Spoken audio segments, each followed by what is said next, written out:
Hi, in this video, we'll be talking about moments and moment generating functions for random variables. So let's begin. What are moments? Well, we define the nth moment of x to be the expectation of x to the power n. So basically the first moment is the expectation. And then the second moment, if expectation is 0, something like a standard normal, then ex squared will be like the variance. And so they have like a few names, but usually only the first few moments are important. So the nth moment is e to the power x to the power, the expectation of x to the power n. And if you want to read up, you can see that the third moment is known as or related to skewedness, and the fourth moment is related to kurtosis. But more importantly, we define this moment, and then now we define the moment generating function of a random variable to be the expectation of e to the power expectation of e, so the expectation of the exponential to the power of tx. So now the moment generating function is mt, and so expectation of e to the power of tx, the x will find a weighted average for the random variable x, but there'll be still a variable t over here, and so this function will be a function in terms of t.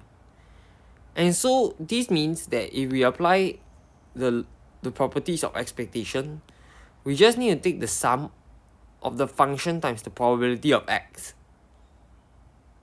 And for continuous, it's the integral basically. And so this is how you find the moment generating function. And you might be thinking, so if the first thing is called moments and the second thing is called moment generating function, they should be related to one another. And they are. As we see, the moments are obtained by doing successive differentiation of the moment generating function and then evaluating at t equals to 0. So for example, if you differentiate the moment generating function once, you get the following, and when you sub this as t equals to 0, e to the power of 0 is 1, and so this results in ex, which is the expectation.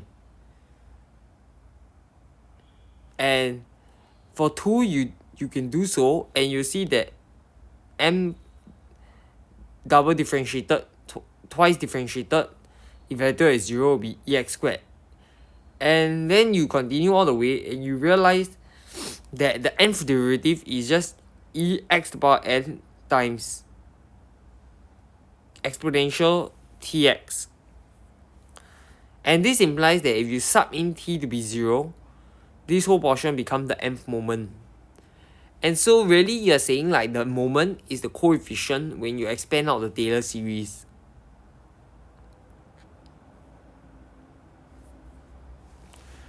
And so why are MGF useful? Well, we've already seen that the coefficients can help us find the moments. So one of the utility is that they help us calculate moments. A second thing, while we shall not prove, as it takes a bit more theory, is that it determines a distribution uniquely. And so this means that if I give you a normal, they have a unique MGF, and this MGF will mean that the random variable follows a normal. So it determines a distribution uniquely, and this actually gives us another way to find the distribution for a random variable. Instead of just specifying the CDF or PDF like we have done, we can now determine the distribution. We can now determine the distribution by finding the moment generating function of that random variable. And the third one is that it allows us to deal well with the sums of independent random variables. So usually for the sum of random independent random variable, you usually have to find the joint CDF or joint PDF and then work it out to get what is the PDF and CDF of x plus y. But with moment generating functions, you can actually determine that this moment generating function of x plus y equals to the mx times my. And with that, because every moment generating function determines the distribution unity, this can give you the distribution already. So let's take a look at the binomial distribution and let's try to find its MGF. So the moment generating function will just be, by definition, the expectation of e to the power of tx. And so you can expand out what does this mean over here, and we can group the terms according as follow. And now we see that this represents the binomial theorem, and so we get the following result. So it should be quite clear how to derive the MGF, and if usually it's more of an algebra manipulation that will be more tedious to do, but the concept behind it is just like the expectation of e to the power of tx. And so if you differentiate this, you get the following, and when you evaluate it, the first derivative of the MGF at 0, you get the expectation, and you see that it also equals to MP. So this gives you another way to find the distribution for the binomial. So you can just specify this, and this means that x follows binomial, and then now you can find all the various expectations easily. Let's take a look at more examples to familiarize ourselves. So the next example will be the person, and with the person, it is quite simple because now you have the e to the power of minus lambda here, and what you can do is you recognize this part is you can combine these two to powers of k's, and you'll form the following result. And this really is just the series for exponential, and so now it's just e to the power of lambda e t, and so you get this following result. So you just need to recognize that with the summation, it doesn't matter. This can be now your giant x, so ex equals to the sum of x to the power k over k factorial.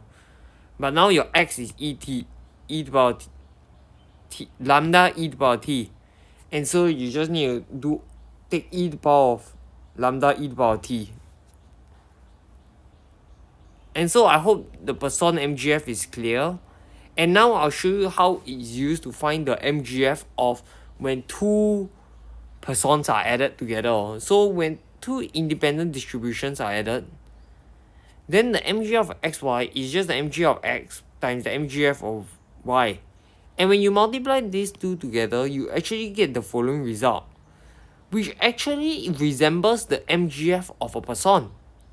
And this actually tells us that the sum of two independent persons is still person with the parameter lambda plus mu now. So you can see how you're able to find the sums of independent random variable distributions much more easily as compared to if you were to solve it out firsthand. Why is it a person distribution?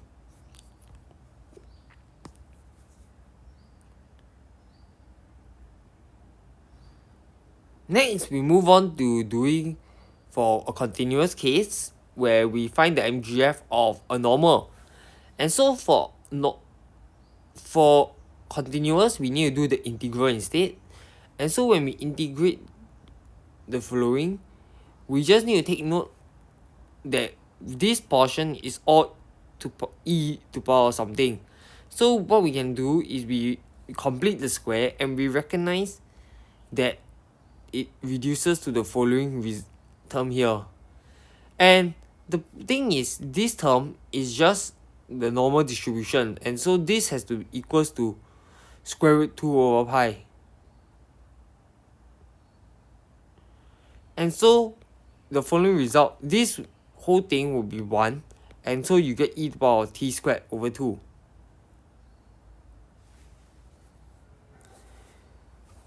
And then this shows also that now, because we do it for the standard normal, we can extend it to any normal, because we can just make a change of variable and substitution, and the MGF of this x now will be the expectation of e to the power of tx, and now we just submit x as this mu plus sigma z.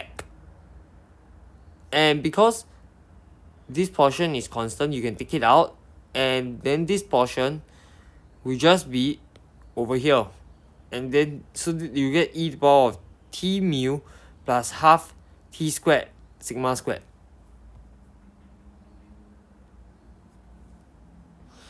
I hope this is clear, and you can really take a look at the textbook to better understand more about MGF and practice more, because this one is really just about practice. It's quite routine if once you find it. And so with that, you are able to find the MGF of two normals added together. They are independent, and because they are both exponential, when you multiply them, you can just add them up, and this means that two normal distributions added together will still follow normal. So this is a more concise way of proving it compared to how we have done it in the previous videos. So that's all for MGF. Just take note of the definition, and one pun that statisticians like to say is that statisticians do not wait for the moment, they generate them. So I thank you for your time, and feel free to like, share and subscribe. I'll catch you in the next one. Bye.